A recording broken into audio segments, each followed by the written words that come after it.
सन्माननीय व्यासपीठावर उपस्थित SM सर आणि SM सर याच नावाने खरं तर मी त्यांचा उल्लेख करेन, कारण SM या इनिशियलमध्ये यापूर्वी ज्यांच्या नावापुढे SM हे इनिशियल राहिले त्यांनी क्रांतीच केली आहे. आणि म्हणून मला असं वाटतं की त्या क्रांतीचं हुबेहूब प्रात्यक्षिक स्वरूप प्रॅक्टिकली आपण म्हणतो ना, हा सूर्य हा जयद्रथ आहे ना, आपण आपल्या पत्रकारितेत म्हणतो हा सूर्य हा जयद्रथ. तर मंडळी अशी ही सगळी पत्रकार मंडळी आणि यांच्याच निमित्ताने बांधलेला हा सगळा परिवार मोठ्या संख्येनं तो माझ्यासमोर इथे उपस्थित आहे. जोरदार टाळ्या होऊन जाऊ द्यात आपला स्वतः करता. आपल्या स्वतःचं कौतुक आपण केलं पाहिजे मंडळी, कारण आपण तेवढं काम करतो, 100% करतो. समाजाला करतो, समाजातल्या प्रश्नांना समोर आणतो, वाचा फोडतो, अशा वेगवेगळ्या गोष्टी आपण कायम करत असतो. म्हणून मंडळी या व्यासपीठावर असणारी जी काही मंडळी आहेत यांच्या निमित्ताने आज तुम्ही इथे उपस्थित झालेला आहात. SM सर, आम्ही बरेच कार्यक्रम करत असतो, पण सगळ्यात मोठं टेन्शन असं असतं की लोक येतील की नाही. आणि कायम आमचा वेगवेगळ्या ठिकाणचा अनुभव राहिलेला आहे. पण माझ्या दृष्टीने हा माझा बघण्यातला पहिलाच कार्यक्रम असा आहे की जिथं फक्त आणि फक्त उत्तर महाराष्ट्र, पश्चिम महाराष्ट्र, विदर्भ, कोकण, अगदी जिथून मराठवाडा असेल, जिथून कुठून येता येईल या संघटनेशी बांधलेले जे काही पत्रकार आहेत सगळे ते इथे उपस्थित आहेत. आणि फक्त पत्रकारांच्या उपस्थितीतला पहिला कार्यक्रम मी माझ्या आयुष्यातला आज इथे बघतो.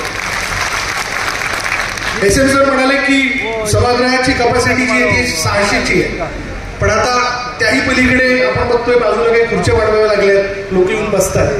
म्हणून मंडळी मला असं वाटतं की ही बोलून आणलेली माणसं नाही, तर ही प्रेमा खातर आलेली माणसं आहेत जी या सगळ्या मंडळींनी बांधली. असं मंडळी की मार्गदर्शक हा शब्द वापरला गेला आणि जो मला अत्यंत जड वाटतो, कारण माझ्यापेक्षा अनेक उन्हाळे पावसाळे बघितलेली मंडळी माझ्यासमोर इथे बसलेली आहे. मुळे सर या ठिकाणी बसलेले आहेत. सर, मी मूळ महाराष्ट्राचा हा शो केला, संबंध महाराष्ट्रभर, तेव्हा मला शेतकरी काय असतो, शेतकऱ्याचं दुःख काय असतं, सामान्य माणसाचं दुःख काय असतं, किंवा लाडकी बहीण योजनेचे जे काही 1500 रुपये सर्वसामान्य महिलेला मिळालेले बाजारपेठेत, जी आठवडी बाजार करायला येते, तिला त्याचं काय मोल आहे हे देखील मला जाणून घेता आलं. तुम्ही तर एक फार मोठा प्रोजेक्ट, एक प्रकल्प जो खरं तर तहान भागवण्याच्या दृष्टीने फार महत्त्वाचा होता, ते आणण्याच्या बाबतीत काम केलं. आणि ते सगळं कार्य तुमच्या आयुष्यातलं फार मोठं आहे. आणि असंच सगळं कार्य करणारी बहुतांशी मंडळी आज आपली होती जमलेली. म्हणून मार्गदर्शन वगैरे मी काही करणार नाही, माझे अनुभव तुमच्यासमोर शेअर करेन, कारण अत्यंत वडीलधारी माणसं माझ्यासमोर आहेत. आणि हे ऐकून फार अप्रूप वाटतं की गेली 25 वर्ष फक्त आणि फक्त 24 तास ही माणसं पत्रकारिता करतात.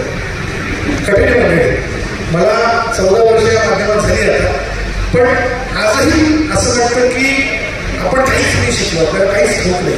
जेव्हा माणसाला जेव्हा आपण विसरलो ना, त्याच्या समस्या ज्यावेळेस आपल्याला कळतात तेव्हा आपल्याला कळतं की खरंच फार अजून काही जाणून घ्यायचं बाकी आहे आणि अजून बरंच काही शिकायचं आहे जे आपल्यासारख्या सिनियर माणसांकडे मला शिकायला मिळेल. मी एक वाक्य काय ऐकलेलं निखिल बाबांच्या तोंडून, खरं तर आठवण असेल, मी ज्या सगळ्यात पहिल्यांदा इंटरव्ह्यूला गेलो, माझा जो इंटरव्ह्यू होता, माझी सहकारी नोकरीसाठी इनपुट झालेली आहे ती बसली असेल. आमचे इंटरव्ह्यू इलेक्ट्रॉनिक माध्यमांमधले घेतले जात होते, तेव्हा ABP चॅनल हे 24 तास आलेलं होतं, झी 24 तास आलेलं होतं, आणि न्यूज 18 लोकमत म्हणजे तेव्हाच्या IBN लोकमतची एंट्री होणार होती.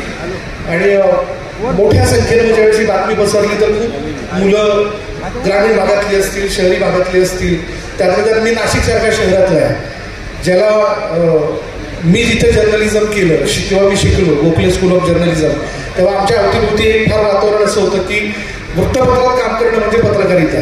त्याच्या पुढे जाऊन इलेक्ट्रॉनिक मीडियामध्ये आमच्यातलं काम करणारी अशी कोणी माणसं नव्हती. आणि आमच्यातलाच एक सहकारी संपत भेटे ना ETV मध्ये सिलेक्ट झाला होता, म्हणजे राहुलीरावांनी जे चॅनल उघडलेलं त्या चॅनलमध्ये तो काम करतोय.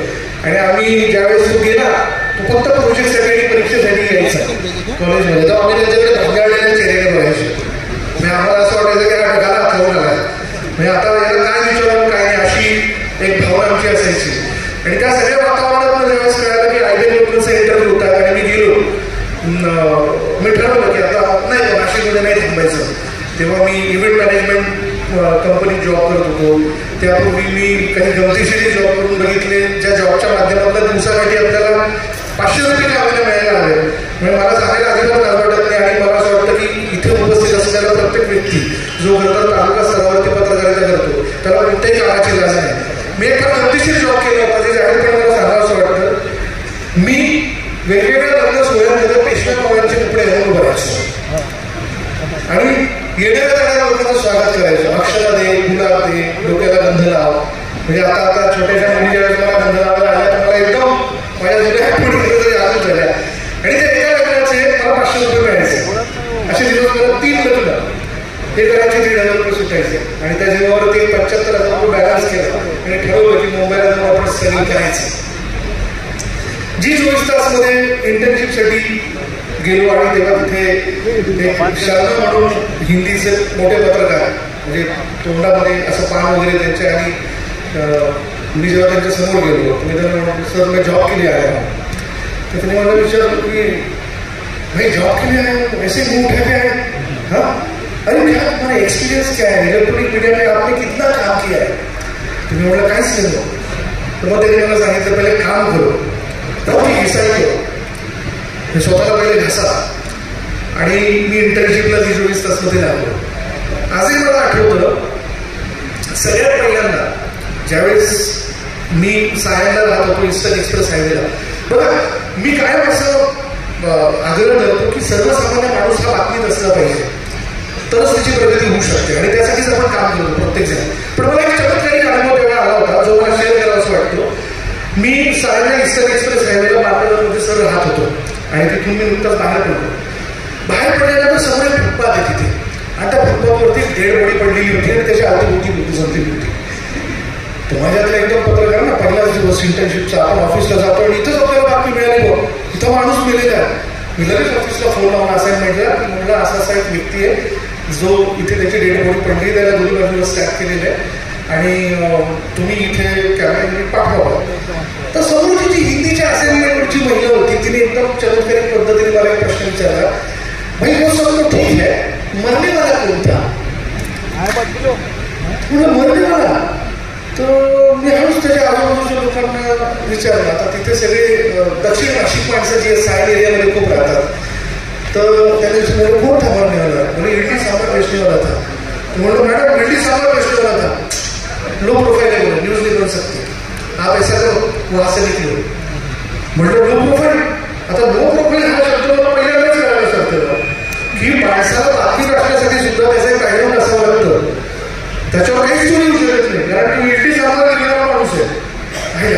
गमतच झाली, त्याची बातमीच नाही होऊ शकत. आणि हा जीवानीशी गेला सगळं गेलं बातमीत पण निघू शकतो. पण माहिती मला पुढलं वाक्य असं वापरलं, वहां से निकलो end of future. End of hill में एक महाराज के एजेंट का खून हुआ है, तो पॉसिबिलिटी है कि किसी को घर देने के बहाने उसने पैसे दिए थे, उसने पैसे नहीं लौटाए, घर भी नहीं दिया और उसका खून हो गया. जाओ वहां पे जाओ. आणि मग तिथे गेल्यानंतर मी मागून असं बघितलं माझ्या विषयाला आधी त्या बाजूला पाहिले. म्हणजे हिंदीचे पत्रकार ज्या ज्या पद्धतीने तो माणूस जिथे गेला होता त्याचा खून झाला होता त्याचे वक्तव्य करत होते. मी त्यातली सुरुवात ऐकूनच गार पडलो. एक रात देखिए यही पे हुआ था उस महाराज के इसी रात से गुजर रहा था, जबकि उसके मन में ये बात नहीं आई हुई कि मौत उसके सामने है, मौत उसको छूट निकल गई. मी हे सगळं बघत होतो आणि ज्या पद्धतीने हे सगळं बघत असताना मला असं जाणवत होतं की हे फारच वेगळं आहे सगळं काही. पण हा सगळा वेग जो आहे तो त्यावेळी आम्हाला बघायला मिळाला. आम्हाला हेही बघायला मिळालं की कुठला माणूस बातमीत कशा पद्धतीने येऊ शकतो. पण पुढे जाऊन 6-7 महिने इंटर्नशिप मी केली त्यावेळी झीमध्ये मला बरंच काही शिकायला मिळालं. मला हे देखील शिकायला मिळालं की शिवसेना भवनवरती ओबीची वायर कशी चढवतात, ती सुद्धा एक कला आहे. म्हणजे आपल्यातलीच काही लोक आहेत. आपण बघा आज पत्रकारिता जी आहे ती मोबाईलवरती आलेली आहे. मोबाईलवर तुम्ही आता शूट करता, इतकं सोपं झालं आहे की आपण एक त्या बाणावरती बोट ठेवलं तर व्हिडिओ झटकन निघून जातो. पण आमच्याकडे ओबी व्हॅन नावाचा एक प्रकार आहे. तो ओबी व्हॅन नावाचा प्रकार जो असतो ती गाडी, त्याला छत्रीची गाडी आपण म्हणतो सोप्या भाषेत, आउटडोअर ब्रॉडकास्टिंग व्हॅन. ती कुठे लावायची, ती कुठे डिप्लॉय करायची, मग त्याची छत्री कशी फिरवायची याचा एक स्पेशल इंजिनियर असतो. तर तो दिल्लीवाल्यांना फोन लावतो, इथून दिल्लीवाल्यांना ते चित्र दिसतं, ते ट्रान्समिट होऊन ते मुंबईवाल्यांना दिसतं. हे सगळं अभियांत्रिकी जे आहे ना ते सुद्धा जाणून घेण्यासारखे आहे आमच्या माध्यमांमध्ये. आणि ते त्यावेळी मला जाणून घ्यायला मिळालं. आणि तेव्हा मला त्या ओबी इंजिनियरने शिकवलं की ओबीची वायर जी असते ती कशी चढवल्या गेली पाहिजे बिल्डिंगवरती.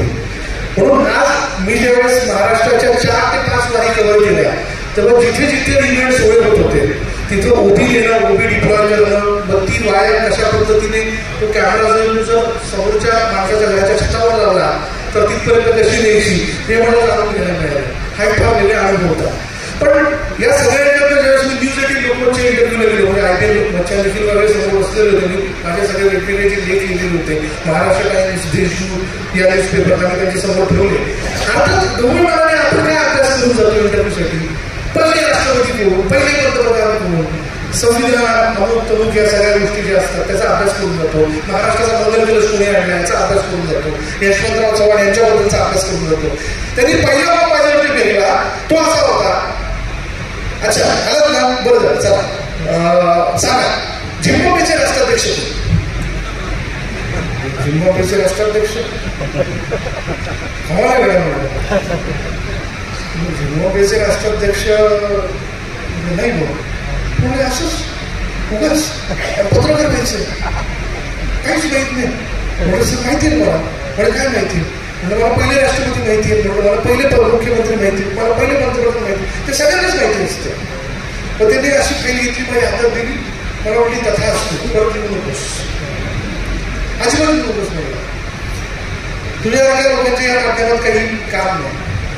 पण मंडळी त्या सगळ्या याच्यातनं मला हे शिकायला मिळालं की माणूस परिपूर्ण कधीच होऊ शकत नाही, पण बरोबरचा तरी ठाऊक असलं पाहिजे प्रत्येक गोष्टीतलं, बरोबरच. म्हणून हे ठाऊक असलं जे ना ते ग्रामीण भागातल्या पत्रकाराला जेवढं ठाऊक असतं तेवढं शहरी भागातल्या माणसाला ठाऊक नसतं.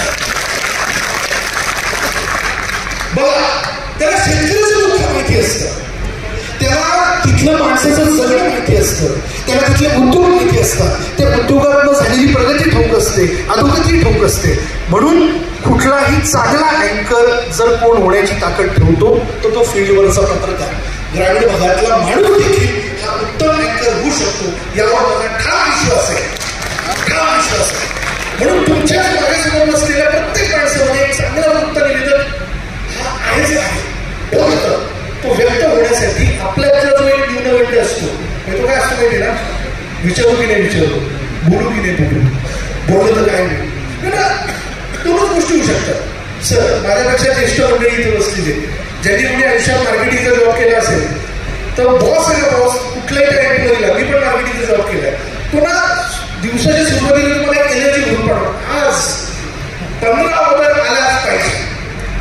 मग आपण काय बोलू, नाही शक्य नाही, काय देईल काय माहिती नाही आपल्याला, काय देईल नाही तर जा म्हणून सांगेल, मारणार तर नाही, मारणार तर नाही ना.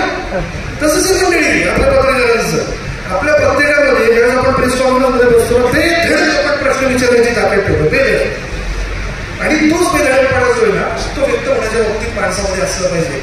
एसएम सर, मला फार अप्रूप वाटतंय का आल्यापासून निमित्ताने माझ्या बरं का सर, माझ्या लग्नानंतर आज दुसऱ्यांदा अशा प्रकारच्या खुर्चीवर बसलो. माझ्या लग्नानंतर दुसऱ्यांदा एवढा जाडजूड हार मी माझ्या गळ्यात घेतला. काय म्हणजे मला इतकं चमत्कारी वाटत होतं हे सगळं की एका पाठोपाठ एक लोक येत आहे, स्मरणिकेचं प्रकाशन काय होतंय, कॅलेंडरचं प्रकाशन काय होतंय, न्यूजपेपरचे वेगवेगळ्या पद्धतीचे वेगवेगळ्या प्रकारचे त्याचं प्रकाशन इथे केलं जात आहे सरांच्या हस्ते. मला फार कौतुक वाटलं आहे सगळ्या गोष्टीचं. आणि खरंच म्हणजे उद्घाटन म्हणून माझ्या आयुष्यात पत्रकारांच्या कार्यक्रमाला येण्याची ही पहिलीच वेळ. बघा मला दर्पण, परिवर्तन हे बोजड शब्द मला नाही समजत, मला साधं सोपं बोलणं समजतं. कारण मला एकच कळालेलं आहे माझ्या आत्तापर्यंतच्या ॲक्टिव्हिटीच्या प्रवासात, असं बोला की जे तुमच्या आईला समजेल, असे प्रश्न विचारा जे तुमच्या आईला जाणून घ्यायचे. आज मी या व्यासपीठावरती मला खरंच अभिमान वाटतो या सगळ्या गोष्टीचा. मी थोडंसं पाणी पिऊ हरकत नाही, प्रत्येकाच्या कशाला वरती पदाधिकारी आहेत आणि आम्हाला गोष्टीचा फार अभिमान वाटतो हे सगळं चित्र बघितल्यानंतर की मी आज या मातृ संस्थेचा एक भाग आहे. या सगळ्या गोष्टीचा मला प्रचंड अभिमान सगळा सगळं अनुभवत असताना म्हणजे मला ध्यानीमनी पण नव्हतो. 12-40 लोकल पकडण्याच्या गडबडीत होतो एस एन सरांनी आणि तेव्हा माझ्या मोबाईलवरती एस एन सरांचं नाव आलं, त्यांचा कॉल येत होता आणि त्यांनी मला एवढं सांगितलं, विशालजी आपल्याला या तारखेला सेलूला जायचं आणि त्या दिवशी तुम्हाला प्रमुख पाहुणा म्हणून यायचं. म्हणजे सुद्धा प्रमुख पाहुणा त्यामुळे तर लोकलमध्ये चौथ्या सीटवर बसायला कोणी जागा देत नाही आपल्याला आणि त्याचे लोक एवढे भारी आहेत ना मुंबईचे, ते ना ओळखतात तुम्हाला. मुंबईकरांची खासियत ते ओळखतात तुम्हाला, पण त्याची ओळख म्हणजे सेट विचार करा पुन्हा तो असं झाला मग हळूच उठल्यानंतर तो विचारला एबीपी माझा म्हणजे काय न्यूज मी म्हणत होतो या माणसाला बघितलेलं या माणसाला हा बरोबर आहे समोर त्याच्या मार्ग असं की मी म्हणलो होतो तुला हे टीव्हीवर दिसतं तेवढे याच्यात का होईना तो सेल्फी काढण्याचा आग्रह ठेवतो पण बसायला मात्र तो काही जागा देत नाही.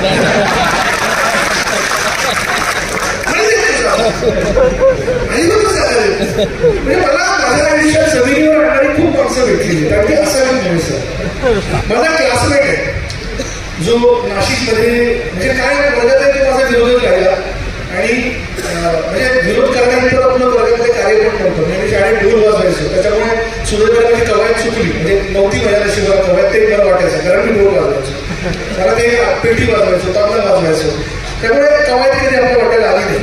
पण त्या गोष्टीचा माझ्या वर्गातल्या 2-3 लोकांना प्रचंड राग होता की हा कवायतीला नसतो आणि तो काय वाजायचं होतं. एक दिवशी तो मार्केटमध्ये भेटला माझ्या सौभाग्यवतींबरोबर मी मार्केटमध्ये फिरत होतो भाजी घेण्याचं काम चाललं होतं आणि तेवढं त्यांची जी बायको होती ती अशी उसळली माझ्याकडे हो ते टीव्हीवर दिसतात तुमचं मित्र तुमचे क्लासमेट आणि असं म्हणत ते जवळपास जवळ आलं. जवळ आल्यानंतर तरी माझ्याशी बोलायला सुरुवात केली गप्पा मारायला सुरुवात केली.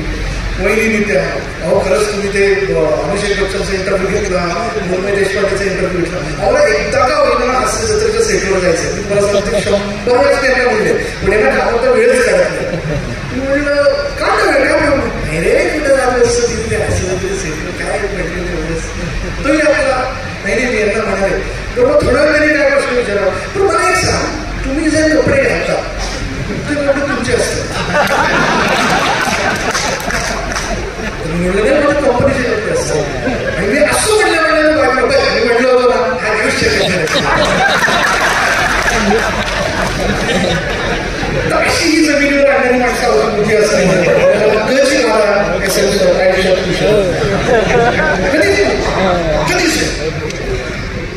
माणसंच आपल्याला जमिनीवर ठेवतात आणि अशी माणसं असावी आजूबाजूला तरच माणूस माणसामध्ये जाऊन उत्तम मिसळू शकतो तरच उत्तम मिसळू शकतो खरी गोष्ट आहे.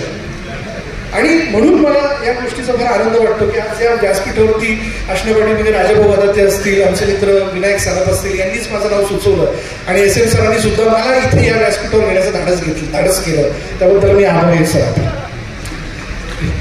फार आभारी. अनेक अनुभवित मंडळी मी जेव्हा सुरुवातीला या सगळ्या क्षेत्रामध्ये आलो तेव्हा मला एक गोष्ट प्रामुख्याने जाणवली की प्रत्यक्ष आता इंडियन आयडलच्या एपिसोड सारखं असतं त्या स्पर्धेसारखं असतं त्या स्पर्धेत आपण टिकायला हवं आणि ते तिकडे फार महत्वाचं असतं. म्हणून कधीही कोणताही प्रसंग आला तर त्यासाठी आपण तयार राहिलं पाहिजे. माझ्या आयुष्यात मी माझ्या 14 वर्षाच्या पत्रकारितेमध्ये 8 वर्ष एंटरटेनमेंट कव्हर केलं म्हणजे मनोरंजन क्षेत्र कव्हर केलं कारण माझ्या आवडीचा विषय नाटक हा माझा ज्योती ब्रँड मोठ्या थिएटरचा होता. थिएटरचा असल्या कारणाने कदाचित आज एखाद्या गोष्टीची नक्कल करणं किंवा एखादी गोष्ट व्हिडिओ सांगणं ही कला त्यामुळे माझ्यात आली असावी पण माझं एक्स्ट्रोवर्ट असणं हे माझ्या थिएटरमधलं मला मिळालेलं आहे. म्हणून आज इतक्या वेगवेगळ्या लोकांचे मी इंटरव्ह्यू केले. मी म्हणलं तुम्हाला की आपण जेव्हा सर्वसाधारण पद्धतीने सर्वसामान्य माणसाशी बोलतो त्याच पद्धतीने तुम्ही समोरच्या माणसाशी बोललात ना तर तो इंटरव्ह्यू फार छान होतो. फार क्रिटिकल नाही करायचं कठीण नाही जायचं. म्हणजे आज मी नाना पाटेकरांचा जेव्हा इंटरव्ह्यू करण्यासाठी सगळ्यात पहिल्यांदा गेलो होतो मला सगळ्यात मोठी धडकी होती की नाना पाटेकर पहिल्यांदा जशी रिॲक्ट होती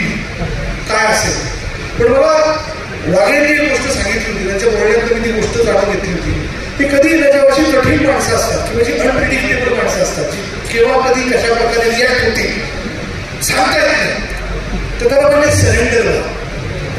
तर सरेंडर म्हणजे काय, तुम्ही गेल्या पहिली कानापासून बघा, माझ्या आयुष्यात हा अत्युच्च क्षण आहे की मी तुमचा इंटरव्ह्यू करतो. बघा माझ्या करिअरमध्ये हा मोठा क्षण आहे. बघा मी सर्वसामान्य माणूस सर्व या गोष्टी तुम्ही भरभरून बोलता आणि आज मी तुमचा इंटरव्ह्यू करतो. त्याच्यामुळे मी फक्त प्रश्न पूर्ण होण्याच्या आधी नाना पाटेकरांना उत्तर देत होते. अशा पद्धतीने तासाभराचा एक किस्सा झाला मित्रांनो. असे वेगवेगळे अनुभव मी खरं तर माझ्या प्रवासात घेतले. काही अशी पण माणसं असतात की ज्यांना पुरवणं फार कठीण असतं आणि ज्यांच्या बाबतीत तुम्हाला खूप अवेअर होऊन प्रश्न विचारायचे असतात. मग म्हणून मी तिथे काय एक गोष्ट शिकत गेलो की साधी प्रश्न विचारा आणि तुम्ही असं दाखवा की तुम्हाला यातलं काही माहितीच नाही. ते फार सोपं जातं आणि त्यातला तो माणूस खुलत जातो. उदाहरणार्थ सचिन पिळगावकर असतील, सांगता येत नाही ते कसे रिॲक्ट होते. उदाहरणार्थ विक्रम कोहली होते, जे पहिल्याच प्रश्नामध्ये समोरच्या पत्रकाराचा अपमान करायचा. म्हणजे आपण जर त्याला विचारलं सर हा चित्रपट कशी आपली भूमिका, तर ते असं म्हणायचे की काय ना चित्रपट असावा आणि चित्रपट म्हणलं की त्याची भूमिका असते. तुझा पहिला प्रश्नच मुळात चुकीचा आहे असं म्हटलं धक्कन पाडायचं. तुमचा बरोबर तिथेच जाऊ. त्याच्यामुळे फार अवेअर राहून आपण खरं तर आपल्या माध्यमांमधली प्रश्न विचारले पाहिजे. हे मी या सगळ्या प्रवासात शिकत गेलो. आणि अँकर म्हणून मला एक गोष्ट लक्षात आली की तुम्ही समोर काय वाचताय टेलिप्रॉम्प्टरवरती हे बरोबर लिहिलेलं असेलच याची काही गॅरंटी नाही. काही गॅरंटी नाही. म्हणजे मी तुम्हाला सगळ्यात मोठं माझ्या आयुष्यातलं बघितलेलं ब्लंडर सांगतो आणि ते ब्लंडर आहे वारांगणा आणि वीरांगणा या दोन शब्दांमधला अर्थ. सर बघा वीरांगणा आणि पुढे तुम्ही त्या श्रेष्ठ व्यक्तीचं किंवा श्रेष्ठ महिलेचं नाव घेता. पण मी असं सुद्धा पाहिलं की आमच्याकडेच एका अँकरने तो वीरांगणा म्हणायच्या वेळी तो वा लावला आणि जो काय गोंधळ झाला तो भयानक होता. सजग राहणार. आपण देखील प्रूफ रिडिंग करून घेतो ना. प्रूफ रिडिंग फार महत्वाचं असतं. कुठला शब्द कधी चुकेल काही सांगता येत नाही. तो शब्द चुकल्याचे अनेक उदाहरण आपण पाहिले, ज्यामुळे खरं तर राजकीय पक्षाने न्यूजपेपरच्या ऑफिसच फोडली आहे. अँकरच्या बाबतीत पण हे होऊ शकतं. म्हणून शब्दांचं भाग हे फार महत्वाचं आहे आणि ते भाग नाही ठेवलं तर मग माणसाचा गोंधळ होतो. आणि हा गोंधळ टाळायचा असेल तर सगळ्यात उत्तम की आपल्याला प्रत्येक गोष्टीतली थोडी थोडी किंवा माहिती असणं आवश्यक आहे, जेणेकरून आपण कुठेही चुकत नाही. मी माझ्या प्रत्येक इंटरव्ह्यूमध्ये मी आता रायटिंग सिटीजचे इंटरव्ह्यू करतो वेगवेगळ्या शहरांमध्ये जाऊन. त्या शहराची प्रगती, त्या शहराचा झालेला विकास, मग त्या शहराचे जिल्हाधिकारी असतात, मग त्या शहराचे जे वेगवेगळे अधिकारी असतात त्यांचे आम्ही इंटरव्ह्यू करतो त्याच्यामध्ये आणि त्याचे वेगवेगळे परिसरामध्ये शूट करतो. त्यात माझं असं एक लक्षात आलं की प्रत्येक शहराच्या समस्या जवळपास सारख्याच आहेत. पुणे हे विद्येचं माहेरघर, नाशिक ही नावाच्या पदस्पर्शाने पावन झालेली भूमी, मराठवाडा म्हणजे मराठवाडा मुक्ती संग्राम त्याचा असलेला थोडं थोडं तर काय महिला माहिती असलं पाहिजे.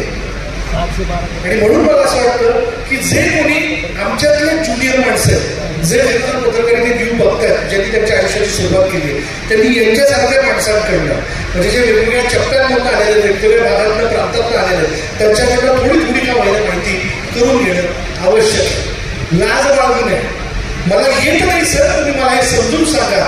हे जोपर्यंत तुम्ही करणार नाही तोपर्यंत तुम्ही परिपूर्ण होऊ शकणार नाही. आणि परिपूर्ण होण्याकरता म्हणून माणसं जोडणं फार महत्वाचं आहे. त्याचा हात हातात घ्या, त्याच्या खांद्यावरती हात ठेवा, वयानुसार करा. उगाच म्हणजे तुम्ही ज्येष्ठ माणसाच्या घरात सर सांगा मला असं म्हणून असं नाही होऊ शकत, अदबी नाही होऊ शकतं. मला या गोष्टीचं कौतुक वाटलं की ही अदब या मातृसंस्थेत एवढी मोठी आहे, जी खरं तर आपण प्रत्येकाने प्रतिबिंबित करून घेतली पाहिजे की शेवटच्या लेखकाला सुद्धा आजच्या कार्यक्रमात आपण संधी दिली. अहो जो न्यूजपेपर तयार होतो, छापला जातो, ते लोकांपर्यंत पोहोचवण्याचं काम जे विक्रेते करतात त्यांना देखील या व्यासपीठावर संधी दिली. हे सगळ्यात मोठं काम आहे. अहो त्याचा विसरच पडतो आपल्याला, त्याचा विसरच पडतो आपल्याला. घराघरापर्यंत आज न्यूजपेपर जातो, आज मोबाईलवरती न्यूजपेपर बघायला मिळतो. पण अशी काही प्रतस्थ माणसं आहेत जी गेली 25, 30, 35 वर्ष तो न्यूजपेपर टाकण्याबरोबर दूध टाकण्याचं काम करतात आणि त्याच सगळ्या व्यवसायातला आजपर्यंत त्यांनी त्यांचं कुटुंब टिकवून ठेवलेलं आहे. इथं वारंवार या व्यासपीठावर उल्लेख झाला की सगळ्याच पत्रकारांना घाबरतात. पण सर, आम्ही सुद्धा एका व्यक्तीला घाबरतो बरं का. कोण माहितीये? घरातली बायको. घरातली बायको. हा, इथं सांगून द्या जाहीरपणे, छाती टोकपणे कोणी उभं राहा आणि सांगावं मी माझ्या स्वभावतीला घाबरत नाही आणि हे रेकॉर्ड करून आम्ही तुमच्या घरात पाठवू. हा, घरात पाठवू. मग त्यानंतर हे बघा, देवी दिसते की नाही आपल्याला, फोटोतली देवी आपण पूजा करतो, पण त्यातला सिंह कोण असतो? त्यातला सिंह कोण असतो? तो घरातला नवराच असतो, त्याच्यावरती बसलेली असते. हे जाहीरपणे कबूल करायला काहीच हरकत नाही. यासाठी मी याचा संदर्भ गमतीशीर पद्धतीने दिला. म्हणजे आज आपण पत्रकार म्हणून वेगवेगळ्या ठिकाणी दौरे करतो, जातो, वेळ देतो. अहो, घरातली महिला ज्यावेळेस घर सांभाळते ना, तेव्हाच हे पत्रकारितेचं व्यसन पूर्ण होऊ शकतं बरं का, नाही तर अजिबात होऊ शकत नाही. अहो, एक महिन्याचे मी दौरे केले, एक महिन्याच्या दौऱ्यांमध्ये फक्त व्हिडिओ कॉलवरती मी कुटुंबाशी बोलतोय. दिवाळी सुद्धा, ऐन दिवाळीत, म्हणजे बघा, दिवाळीत तिथं इलेक्शन होतं, तुम्हाला सगळ्यांना माहितीच असेल. मी तासगावमध्ये होतो तेव्हा मुक्कामी. घरी लक्ष्मीपूजन सुरू होतं, पण मी तासगावमध्ये होतो. त्या सगळ्या इच्छा आकांक्षांवरती, सणवारांवरती आपल्याला सुद्धा पाणी सोडायला लागतं पत्रकारांना. एवढं मोठं समर्पण आपण करतो, म्हणून मला असं वाटतं स्वतः करता पुन्हा एकदा टाळ्या वाजवल्या पाहिजे. हे समर्पण आपल्यामध्ये आहे आणि ते आपल्यामध्ये आहे म्हणून समाजामध्ये प्रश्न जे आहेत ते मांडण्याची ताकद आपण ठेवतो. म्हणून हे सगळे करत असताना आपण आपलं आरोग्य जपणं देखील प्रचंड महत्वाचं आहे. आपण धावतो, आम्ही ब्रेकिंग न्यूजच्या मागे खूप धावतो, तुम्ही देखील धावता, सविस्तर बातमी मिळवण्यासाठी धावता, वेगवेगळ्या ठिकाणी लोकांना भेटतात. पण यात आरोग्य हा एक फार महत्वाचा फॅक्टर आहे. ब्रेकिंग न्यूज मिळवण्याच्या नादात नाही ते धाडस कधी नाही करायचं, हे मी शिकलेलो आहे. ते कधी तुमच्या अंगाशी येऊ शकतं. मी 3 कुंभ, 5 वाऱ्या मी कव्हर केलेल्या आहेत. अनेक वेगवेगळे प्रसंग मी कव्हर केलेले आहेत. उत्तर प्रदेश, बिहारमध्ये देखील मी गेलेलो होतो. आता मध्यंतरी तुम्हाला सगळ्यांना आठवत असेल, घाटकोपरमध्ये एक फार मोठा फ्लेक्स, ज्याचं खरं तर असं म्हणून दुर्दैवाने लिंक बुक ऑफ रेकॉर्डमध्ये वगैरे त्याची नोंद झाली असं म्हटलं गेलं. तो फ्लेक्स तो एका मोठ्या पेट्रोल पंपावरती पडला. घाटकोपरमधली घटना. मला असंही आठवतं, मूळ महाराष्ट्राचा हा कार्यक्रम मी सबंध महाराष्ट्र लोकसभेचा केला आणि त्याचा शेवटचा एपिसोड त्या दिवशी मुंबईत मी करणार होतो. दुपारची वेळ होती, 4 वाजता शाळेच्या ग्राउंडवरती कार्यक्रम करायचा ठरला. सगळ्या राजकीय नेत्यांना तिथं आमंत्रण देण्यात आलं होतं. कार्यक्रम सुरू होण्याच्या दृष्टिकोनातून मी 3 वाजता तिथे पोहोचलो. पण पोहोचायच्याच वेळेस जोरदार वारं सुरू झाला आणि पाऊस सुरू झाला. काहीच कळायला मार्ग नाही. एकदम अचानकच वावटळ उठलं आणि ते वावटळ इतकं जोरदार होतं, काही करण्याच्या नादात पाऊस यायला लागला आणि पाऊस इतका जोरदार झाला आणि कळून चुकलं की आता ग्राउंड ओलं झालेलं आहे, इथं काय कार्यक्रम होऊ शकत नाही, कार्यक्रम आपल्याला रद्द करावा लागेल. आणि मलाही फोन यायला सुरुवात झाली सगळ्या नेत्यांचे की आम्हाला काही येणं शक्य नाही आहे, मला आता एवढा पाऊस झाला, काळून दाटून आलेला आहे. आणि तेवढ्यात झालं असं की अचानक फायर ब्रिगेडच्या गाड्या, पोलिसांच्या गाड्या ज्या होत्या त्या शाळेच्या गेटच्या बाहेर अशा मला तडातड जाताना दिसल्या, वेगळे जाताना दिसल्या. म्हटलं काय झालं, आग लागली असेल कुठेतरी किंवा काहीतरी प्रॉब्लेम झाला असेल. तेवढ्यात मला एका मनसेच्या नेत्याचा फोन आला, जो कार्यक्रमाला येणार होता. तो म्हणला, साहेब आहात होते? मी म्हणलं मी इथेच आहे शाळेच्या ग्राउंडवर, आता गाडी लागतो म्हणली तू. साहेब फार मोठा बॅनर जो आहे फ्लेक्स, तो एका पेट्रोल पंपावर पडला. तर मी म्हणलं ओके पडल्या, ठीक आहे. पण दुसऱ्या क्षणाला 4-5 ॲम्ब्युलन्स ज्या होत्या त्या वेगाने गेल्या आणि मला एकदम लक्षात आलं कुठलीही घटना ही भयानक आहे, आपण धाव घेतली पाहिजे. दुसऱ्या क्षणाला मी माझ्या कॅमेरामॅनला घेऊन गाडी घेऊन आम्ही त्या मार्गाने निघालो. रस्ता सगळा जाम होता, पोलिसांनी पुढे बॅरिकेडिंग लावून सगळं थांबून ठेवलेलं होतं. मी तिथून कॅमेरामॅनला उतरायला लागलो, तिथे पोहोचलो. फक्त पोहोचलेलो म्हणतो ते एबीपी माझा जर इकडे होता तिथे पोहोचला होता आणि दुसऱ्या पोहोचणारा मीच होतो. समोर मंडळी मी जेव्हा गेलो तेव्हा चित्र एवढं भयानक होतं, तुम्ही विश्वास नाही ठेवणार. पाऊस येत होता म्हणून तिथं हायवेवरनं जाणारी बरीचशी मंडळी जी होती ती पावसात दिसू नये म्हणून मग रिक्षावाले असतील, कारण LPG सुद्धा तिथे मिळायचं, म्हणून रिक्षावाले तिथे लागले होते. लोकांना पाऊस आला म्हणून कुटुंबासह तिथं पोलीस पेट्रोल पंप असल्यामुळे परिसर मोठा असल्या कारणाने त्या शेडखाली ती उभी होती आणि तो मोठाच्या मोठा फ्लेक्स त्या पेट्रोल पंपावरती पडलेला होता. आणि आतलं आम्ही इथं अडकलेलो आहोत हे सांगण्याकरता हॉर्नचे आवाज येत होते. हॉर्नचे 2 व्हीलर 4 व्हीलरचे आवाज येत होते, महिला आवाज येत होत्या. इतकं बाहेर चित्र होतं. आणि दुसऱ्या क्षणाला मी ऑफिसला फोन केला की मी इथं पोहोचलेलं. तर म्हणजे ऑफिसवाल्या डेस्कवरच्या लोकांना असं झालं की हा गेला होता शो करा, अचानक तिथं कसं काय हे समजण्याच्या आत मी माझं लाईव्ह ऑन केलं. म्हणजे आमच्याकडे आता आम्ही ओबी बँकच्या दिवशी खांद्यावरच्या आमच्या बॅग्स असतात, तर आम्ही लाईव्ह म्हणतो, ज्याच्यात आम्ही लाईव्ह करू शकतो. आणि मी समोर चित्र दाखवलं आणि जेव्हा ते चित्र दाखवलं इमिजिएट बुलेटिनमध्ये ते उचललं गेलं. आणि असं म्हणत मी ते सगळं सांगायला लागलो की कशा पद्धतीने मला हा फ्लेक्स पडलेला आहे, हे झालं कसं झालं. लोक आतमध्ये अडकलेली साधारण एक संख्या जर आपण लक्षात घेतली तर ती 100च्या वरती असावी, म्हणजे त्याहीपेक्षा अधिक लोक असू शकतात असावी. तो वर्णन करायला सुरुवात केली, सगळं सांगायला सुरुवात केली. आणि असं म्हणत मी आणखी पुढे गेलो तर समोर आणखीन एक फ्लेक्स होता, आणखीन एक फ्लेक्स, जो हा फ्लेक्स पडल्यामुळे त्याचा बेस पंक्चर झालेला होता आणि तो कुठल्याही क्षणी पडण्याची दाट शक्यता होती. पण मी पुढे जायचं धाडस नाही केलं.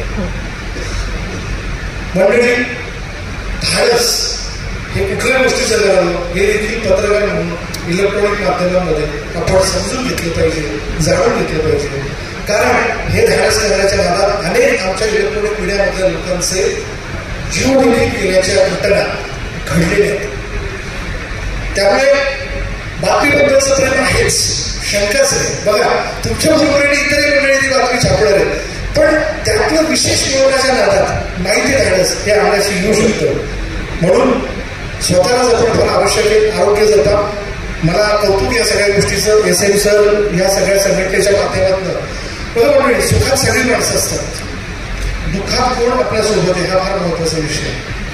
आमदार, खासदार, मंत्री इथे सत्कार करतात, आपलं कौतुक करतात, पण आपल्या अचानक आलेल्या भयानक प्रसंगामध्ये आपल्यासोबत कोण आहे हे उदाहरण देतो. बघा, कॉर्पोरेट सेक्टर हे किती डेंजर आहे. समृद्धी महामार्गावरती आमचाच एक पत्रकार हा बातमी कव्हर करायला गेला होता आणि दुर्दैवाने त्याच्या अंगावरती एक रेडी मिक्स करणारा जो ट्रेलर असतो ना तो त्याच्या अंगावरती आला आणि त्याचा भयानक ऍक्सिडेंट झाला. तो स्ट्रेंजर होता म्हणून त्याला कुठल्या कंपनीकडनं मेडिक्लेम पॉलिसी नव्हती. त्यांनी स्वतःची जी काही करून ठेवली होती ती ठराविक रकमेची होती, पण खर्च त्या रकमेच्या खर्चाला होता. पण त्यावेळी दुर्दैवाने खरं तर कंपनीने देखील सक्षमपणे त्यांच्या पाठीमागे उभं राहणं आवश्यक होतं. जर वेळीच होऊ शकलं नाही, ते नंतर झालं तर वेळीच होऊ शकलं नाही. हे कधीही कोणाच्याही बाबतीत घडू शकतं. म्हणून मी काय या गोष्टीचा आग्रह ठेवला आपल्या सगळ्या सहकाऱ्यांना की आपण आपल्या स्वतःची इन्शुरन्स पॉलिसी ठेवली पाहिजे. भलेही कंपनीची तुम्हाला मिळू देत, तुमच्या बॅनरची तुम्हाला मिळू देत, ती असणं फार आवश्यक आहे. कारण आपल्यासह आपल्या कुटुंबासाठी, आपल्या आईवडिलांसाठी ती गोष्ट फार गरजेची आहे, जी मी या अनुभवातून शिकलेलो आहे. हे अनेक आमचे मित्र आहेत, स्ट्रेंजर मंडळी आहेत की ज्यांचे ऍक्सिडेंट झाले पण त्यांना कंपनीकडे मदत मिळू शकली नाही. का तर ते बातमी कव्हर करतात, त्यांना त्या ठराविक अँक्युओचे ठराविक पॅकेजेसचे अँक्युओचे 150 रुपये, पॅकेजचे 600 रुपये आणि महिनाभराच्या एवढे ते काम करतील असं एकूण त्यांचं बिल 15,000चं निघतं. त्यावरती ते जगतात. पण त्या व्यतिरिक्त त्यांना कंपनीची कुठलीही पॉलिसी लागू नसल्या कारणाने जेव्हा त्यांच्यावरती वाईट प्रसंग आले तेव्हा मात्र सगळा गोंधळ झाला, कुटुंबाची आभार झाली. त्या माणसाला दुर्दैवाने कर्जबाजारी व्हावं लागतं. पण कौतुक आहे सर तुमचं की या सगळ्याच्या तुम्ही फार ठामपणे सरांना मी उभं राहताना बघितलेलं एक मेसेज ग्रुपवरती टाकायचा आणि पत्रकारांसाठी जेवढी स्वेच्छेने मदत होऊ शकेल ही पोहोचवण्याचं काम ही मातृसंस्था करते, तुम्ही सगळी मंडळी करतात. या गोष्टीचं खरं कौतुक केलं पाहिजे. सुखदुःखात उभं राहणारी सगळी माणसं आहेत. त्याच्यामुळे आजच्या या सगळ्या व्यासपीठावरती वेगवेगळे अनुभव व्यक्त करत असताना मी एवढंच तुम्हाला सांगेन या सगळ्याच्या की परिपूर्णता ही माणसाच्या आयुष्यात कायम निरंतर चालणारी प्रक्रिया आहे. ती प्रक्रिया पूर्ण करत असताना आपण स्वतःला जपा, कुटुंबाला जपा, वेगवेगळ्या गोष्टींचं धाडस करत असताना नेमकं ते धाडस कुठे केलं पाहिजे या गोष्टीचा विचार करा. सगळ्यात पहिल्यांदा आपल्या या सगळ्या ह्याच्यात आपलं कुटुंब आहे. आपलं कुटुंब आहे तर आपण आहोत, ही गोष्ट लक्षात ठेवा. तरच आपलं हे पॅशन आपण पूर्ण करू शकू. नाहीतर चाललाय माणूस, चला आपण पत्रकार आहे असं म्हणून वेगळा. पण काय असतं, एक शब्द आहे, वाझोटा उपद्रव करू नये माणसाला, कधीच नाही. मी खरंच सांगतो, मी स्पष्ट सांगतो. आणि या सगळ्या गोष्टींची तुम्ही सहमत असाल. बघा, पोट भरलेलं असावं माणसाचं, तरच माणूस फार व्यवस्थिशीर काम करू शकतो. पण आपण ज्यातनं इतरांची उपलब्धी पण आपलीच काही नाही, त्या उपक्रमात कधीच करू नये असं माझं स्पष्ट मत आहे. आणि आपण त्याच्यात पडत गेलो ना, मग वारंवार लोक आपल्याला गृहीत दिले जातात, मग ते म्हणत जातात, आहे ना आपला सोमनाथ करेल आपली बातमी कवर, लावेल तो बातमी आपली वृत्तपत्र, अरे तालुका पत्रकार येतो, भाऊ करतो, तो करायलाच पाहिजे. हा, असं जे गृहीत धरणं आहे ना, ते आपल्या पत्रकाराच्या बाबतीत अनेक लोकांकडनं व्हायला लागलंय, ज्याबद्दल आपण सावध राहणं फार आवश्यक आहे. सावध राहणं फार आवश्यक आहे. मी तर ज्याचा अपघात झाला होता थेट त्याला प्रश्न विचारला होता. मी तुम्हाला म्हटलं, सो या ना तुम्ही आमच्याकडे येऊन शो करा. मी म्हटलं, मित्र मला एक सांग, तुझा अपघात झाला तेव्हा ज्या आमदारांच्या नावाचा आग्रह तू धरतोय, तो आला तरी तुला मदत करायला, या सगळ्याच्या स्वेच्छेने उभा राहिला, तो राहिला का तू उभा? म्हणला का तो की सर बाबा मी चार कॉन्ट्रॅक्टरला सांगतो, स्पष्ट सांगतो, सर 4 कॉन्ट्रॅक्टरला सांगतो, मी 4 लोकांना सांगतो, याला मदत करा. याचा रुग्णालयाचा जो काही खर्च झालेला त्या बाबतीत त्याला काहीतरी सहकार्य करा असं म्हटलं होतं. बरं तुम्ही म्हणाल आता आम्ही का सहकार्य करावं? अरे पण समोरचा व्यक्ती त्याच्या वेगवेगळ्या उपक्रमांमध्ये कायम सहकार्य घेण्यासाठी तुम्हाला गृहीत धरतोच ना. तुमच्या सुखदुःखात त्या माणसाने काय येऊ नये, केवळ त्याच माणसांनी इतर माणसांनी यावं ना जे तुम्हाला गृहीत धरतात. म्हणून मंडळी, जी माणसं तुम्हाला वारंवार गृहीत धरतात, तर हे लक्षात ठेवा की त्या माणसाने येणाऱ्या कालावधीत आपल्यासह आपल्या खांद्याला खांदा लावून उभं राहण्याच्या दृष्टीने त्याला 2 गोष्टी कायम ऐकवण्याची ताकद ठेवा. सांगा त्याला, जाणीव करून द्या या गोष्टीची. जोपर्यंत तुम्ही त्या गोष्टीची जाणीव करून देणार नाही, तोपर्यंत तुमची किंमत नाही ठेवा. ते होणं फार आवश्यक आहे. चला, अनुभव तर खूप आहेत माझी. या सगळ्याच्यातनं मी पुन्हा एकदा सगळ्यांचे आभार मानतो. मला असं वाटतं की सुरुवातीला गमतीशीर वर्णावरती नेणारा हा संवाद मी शेवटी फार गंभीरतेकडे घेऊन गेलो, कारण हे माझे अनुभव आहेत, की मला इतर सगळ्यांच्या बाबतीत जाणून घेता आलेले. दुपारची वेळ आहे, लोक आळस द्यायला लागलेली आहेत. खरं तर घरातली बायको सुद्धा एका मर्यादेनंतर नवऱ्याला सांगायला सुरुवात करते, बा शांत आता, पांघरून घ्या, झोपून घ्या, असं तुम्ही मला म्हणण्याच्या आत मी खरं तर प्रश्न फार आवश्यक नाही. असे मंडळी, मला तात्यासाहेबांची कविता आठवते, मी नाशिकचा आहे, मला त्या कवितेबद्दल फार आस्था आहे, अप्रूप आहे. की कणा नावाची कविता आहे, कणा, जी तुमच्या अभ्यासक्रमात तुम्ही अभ्यासली असेल. खरं की नाशिकमध्ये 72ला फार मोठा पूर आला होता सर, आणि ज्यामध्ये तो पूर एवढा मोठा होता की लोक लाईटच्या पोलवरती लटकली होती. मला त्याच्या ओळी फार आठवतात, आणि जी आपल्या बाबतीत पण लागू होतात. ठीक आहे, अनेक संकटांमधून आपण जातो. ज्येष्ठ श्रेष्ठ मंडळी माझ्यासमोर बसलेली आहेत. आपण देखील कधीतरी आपल्या कुटुंबियांना धीर दिला असेल. त्याची वाक्य फार छान आहेत की ओळखलं कसं मला. एका रात्री एक माणूस जो आहे तो तात्यासाहेब शिरवाडकरांकडे आलेला आहे. तात्यासाहेबांची सवय होती, सिव्हिल हॉस्पिटलच्याच बाजूला तात्यासाहेबांचं घर आहे. तुम्ही नाशिकला कधी गेला तर ते काय करायचे की सिव्हिल हॉस्पिटलवर संध्याकाळी चक्कर मारायला जायचे. जो माणूस 3 मिनिटांची चूल मांडून बसलेला आहे, त्याला तुला काय हवं आहे, तुला धान्य हवं आहे का, तुला पैसे हवेत का, याची विचारपूस करायची. आणि तसाच एक माणूस जो त्या हॉस्पिटलच्या आवारात असेल किंवा त्या पुढे रस्त्यांपैकी एक असेल, तो त्यांना भेटायला आला त्या रात्री. ओळखलं का सर मला, पावसाळा कोणी, कपडे होते करदमलेले, केसावरती पाणी, क्षणभर बसला नंतर हसला बोलावरती पाहून, क्षणभर बसला नंतर हसला बोलावरती पाहून, गंगाबाई पाहुणी आली गेली घरट्यात राहून. बघा किती उदत्त भावना. मी तो असं म्हणतो की क्षणभर बसला नंतर हसला बोलावरती पाहून, गंगाबाई पाहुणी आली गेली घरट्यात राहून. ती येऊन नासधूस करून गेलेली, ते गंगेचं पाणी नासधूस करून गेलेलं आहे, तरी तू काय म्हणतो, गंगाबाई पाहुणी आली गेली घरट्यात राहून. माहेर नाशिक पोळीसारखी 4 भिंतीत नाचली. बघा मंडळी, कुठली मुलगी लग्न करून सासरी गेली की ती परत मुलाला येते आणि तेव्हा ती आली की तिचंच घर तिला नव्याने असतं, त्या घरात ती अशी थुई नसते. तसं हे वर्णन आहे की बाहेर वाशिम पोरीसारखी चार भिंतीत नसली, मोकळ्या हाती जाईल कशी बायको मात्र वाचली, भिंत कचली चूल विसली, होते नव्हते गेले, प्रसाद म्हणून पापड्यांमध्ये पाणी तेवढे ठेवले. कारभारणीला घेऊन सगळे सर आता लढतो आहे, कारभारणीला घेऊन सगळे सर आता लढतो आहे, पडकी भिंत राहतो आहे, चिखलगाळा काढतो आहे, खिशाकडे हात जातात. सरांना असं वाटलं त्याला काहीतरी मत झाली, खिशाकडे हात जातात, हसत असं कुठला पैसे नको सर, जरा एकटेपणा वाटला. मोडून पडला संसार तरी मोडला नाही कणा, मोडून पडला संसार तरी मोडला नाही कणा, पाठीवरती हात ठेवून फक्त लढ लढ लढ. म्हणजे बोलण्यासारखं खूप आहे, पण शब्द समजून घ्या, शब्द उमजून द्या, हवा तेवढा केव्हाही निशब्द शब्दाला मानल्या. मला फक्त बोलता येईल जेव्हा मला माझ्या विषयात कळालं तेव्हा मी ठरवलं की या माध्यमात आपण येऊया. मला गणित आलं असतं तर निश्चितच जे आता पदाधिकारी मंडळी, सरकारी मंडळी तर नसतील होती, मी देखील विभागीय अधिकारी किंवा तहसीलदार झालो असतो, पण ते शक्य नव्हतं. आपला प्रत्येकाचा प्रारंभ ठरलेला आहे, म्हणून आपल्याला जे काही येतं ते वेळीच ओळखायचं आणि त्या मार्गाने जायचं, हे सगळ्यात उत्तम आहे. नाही तर माणूस चाचपडत राहतो. चाचपडणं नसावं. संधी कधीही आंधळी असते, ती माणसाला डोळसपणे हेरायची असते, जी आज मी हेरली. मी हा स्वार्थ बघितला की इतकी माणसं समोर बसलेली आहेत, चला ऐकायला बसली ना तर ऐकूया, ही माझ्यासाठी संधी होती. हे माझं व्यक्त होणं होतं, जे तुम्हीही कायम करा आणि यातनंच तुम्ही माणसं जोडत जाल. यातनंच मला असं वाटतं की दुसरी तुमची वैश्विक संपत्ती कुठलीही असू शकत नाही. आज चांदादेवांना महाराष्ट्र फिरत असताना मला हे अभिमानाने सांगायचं वाटतं की चौकात प्रत्येक ठिकाणी एक तरी माझा माणूस परिचयाचा आहे. तो विदर्भात असेल, मराठवाड्यात असेल, उत्तर महाराष्ट्रात असेल, कोकणात असेल, कुठे का असेल, पण माझ्या हक्कीवरती माझ्या मदतीला तो येऊ शकतो.